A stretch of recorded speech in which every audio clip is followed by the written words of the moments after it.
Welcome to Brain Vision. Let's talk about why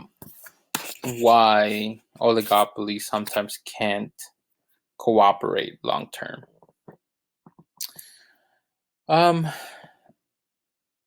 In small terms, it narrows down to having incentives to break the agreement. Now, let's say that we have 3 firms in an oligopoly and that they all decide to work with one another, right? They're all saying, well, we don't want to overproduce because that's going to decrease the prices. So we want to maximize profits. We're going to produce, 1,000 units of a particular good. So each one of them is going to break it into, is going to provide a certain quantity, and that has been defined by the agreement. And they've set the price. The problem is that, again, they can all make that quantity, but any one of those firms can say, I'm just going to make all 1,000 and then just decrease my price by like $5. Then they're going to get a bigger share of customers.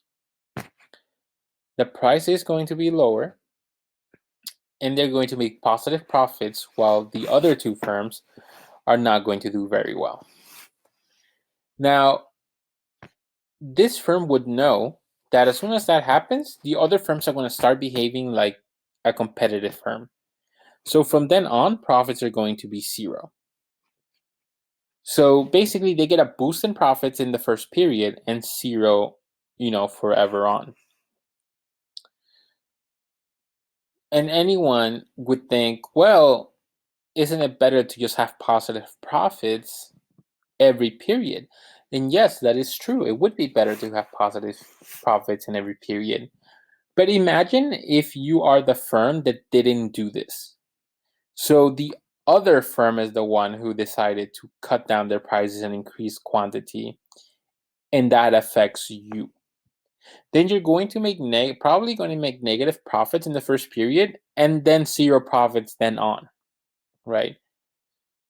So basically, you don't want to be the firm that loses out first, right?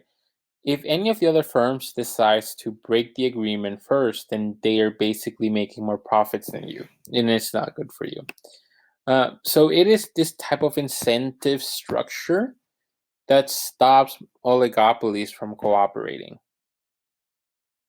They always have an incentive to break the pact, and if you want to break the pact, there's an incentive for you to be the first one.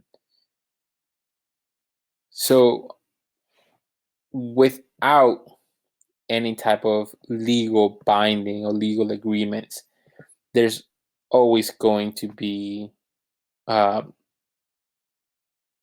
some issues with trying to maintain cooperation